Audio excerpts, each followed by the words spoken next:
Ibu kota Jakarta sekarang ini adalah warisan dari pemerintah kolonial Belanda. Jakarta dipilih saat itu dan dibangun untuk kepentingan kolonial Belanda, para penjajah, bukan kepentingan rakyat Indonesia. Ibu kota baru bukan sekedar soal pembangunan fisik. Pada dasarnya, membangun ibu kota baru adalah membangun cara pandang baru, membangun sebuah budaya baru.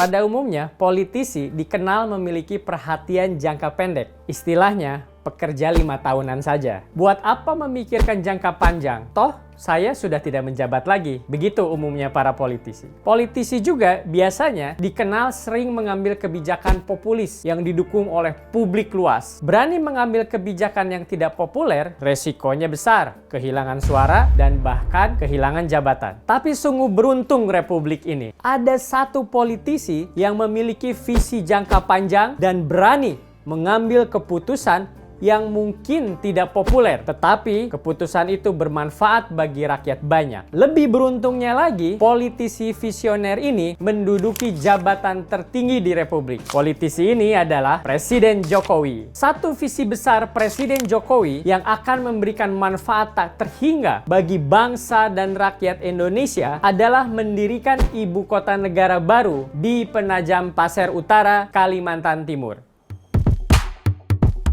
Ketika pandemi mulai mereda seperti sekarang ini, rencana pembangunan ibu kota baru ternyata kembali bergulir, tidak mati begitu saja. Memang saat ini kita masih di tengah-tengah pandemi. Namun, setelah pandemi hampir 2 tahun berjalan, dunia sudah sampai pada kesadaran baru bahwa kita akan memasuki era endemi. Tapi, apa sih urgensinya membangun ibu kota baru? Ada 3 alasan. Alasan pertama, Jakarta sedang tenggelam. Masalah utama kita adalah ibu kota yang sekarang, Jakarta memiliki begitu banyak masalah. Yang paling jelas, Jakarta ini sedang tenggelam. Soal ini bahkan sempat disinggung oleh Presiden Amerika Serikat Joe Biden dalam pidatonya tentang perubahan iklim. Soal Jakarta yang sedang tenggelam ini tidak bisa dihindari. Kenaikan permukaan air laut adalah fenomena global akibat pemanasan global. Bukan hanya Jakarta, banyak kota-kota lain di seluruh dunia di pinggir laut bukan hanya akan tenggelam, tapi sudah sedang tenggelam. Masalah yang kedua, beban Jakarta ini sudah terlalu berat. Jumlah penduduknya mencapai lebih dari 10 juta jiwa. Itu hanya wilayah DKI Jakarta saja. Belum termasuk wilayah aglomerasi kota-kota satelit di sekitar Jakarta. Infrastruktur Jakarta sudah tidak memadai. Bukan hanya soal jalan tol atau jalan saja. Bahkan penyediaan air yang begitu penting bagi kehidupan juga mulai bermasalah. Makanya, air tanah di Jakarta terus disedot, memperparah kondisi permukaan Jakarta menjadi semakin ambles. Jakarta sedang tenggelam. Untuk mempertahankan kondisi Jakarta seperti sekarang, diperlukan anggaran yang juga fantastis. Karena itu, pilihan yang lebih logis adalah memindahkan ibu kota keluar Jakarta. Alasan kedua, pemerataan ekonomi. Kegiatan ekonomi di Jakarta dan juga di Pulau Jawa secara umum menimbulkan ketimpangan yang dahsyat. Semua hal di Jakarta urusannya. Padahal, Jakarta hanya sebuah kota dengan wilayah yang kecil. Jumlah penduduk Jakarta hanya sekitar 4% dari total populasi Indonesia. Tetapi hampir lebih dari 20% ekonomi Indonesia ada di Jakarta. Ketimpangan yang parah sekali.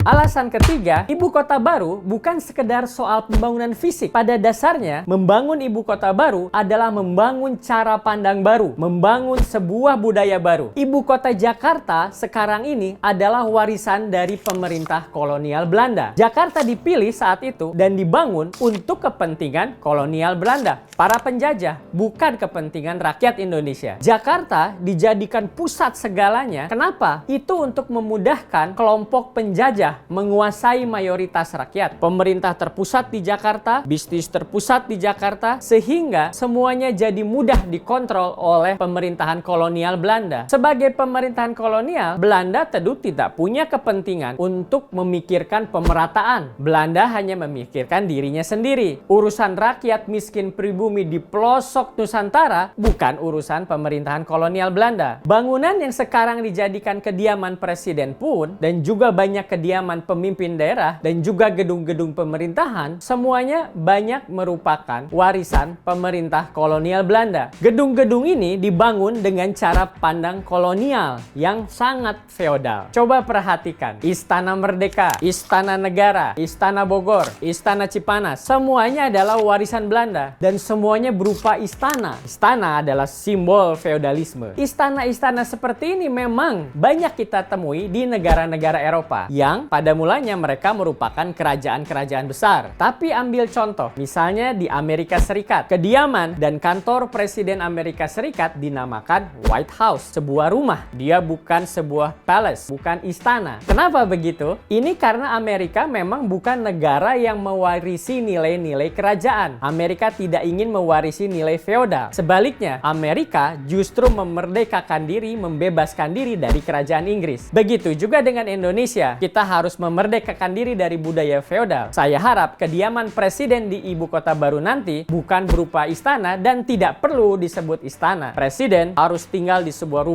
rumah rakyat atau rumah negara. Disinilah letak kesamaan antara Bung Karno dan Presiden Jokowi. Keduanya sama-sama memperjuangkan agar bangsa Indonesia lepas dari belenggu kolonialisme dan feodalisme. Caranya saja yang berbeda. Cara Bung Karno adalah dengan memimpin revolusi kemerdekaan. Cara Jokowi di abad 21 adalah dengan membangun ibu kota negara baru yang modern yang lepas dari budaya feodal. Kita semua tahu, Jokowi adalah presiden yang bukan berasal dari kelompok elit. Jokowi adalah rakyat biasa. Jokowi adalah kita. Karenanya wajar bila visi Jokowi adalah pemerataan, kerakyatan, dan itu tercermin dari ibu kota baru yang akan kita bangun.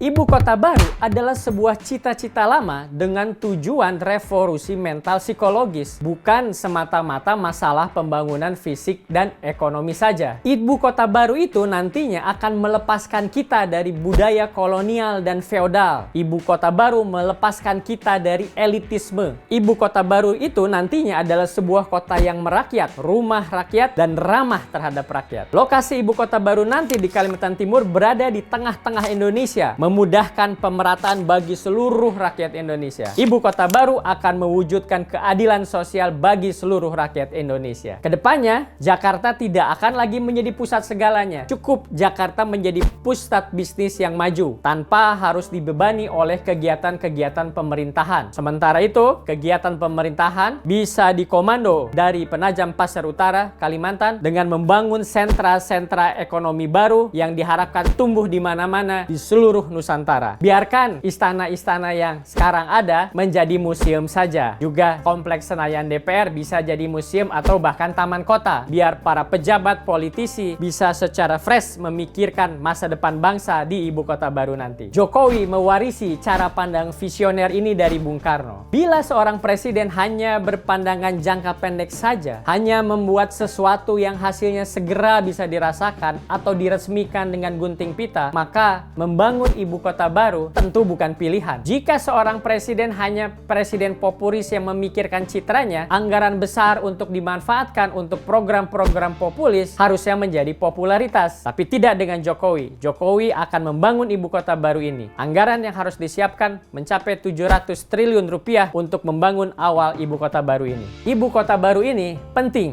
untuk generasi mendatang. Bukan hanya 5-10 tahun ke depan, tapi generasi 20, 50, bahkan 100 tahun ke depan. Itulah kenapa pembangunan ibu kota baru ini sangat penting dan tidak boleh ditunda-tunda lagi. Ayo Pak Jokowi, segera diperintahkan dimulai proses pemindahan ibu kota negara. Sahkan undang-undang ibu kota negara di DPR, bentuk badan otorita, dan kita menuju Indonesia baru, Indonesia maju di tahun 2045. Sekian episode Filosofi Robi, sampai ketemu di episode Filosofi Robi berikutnya.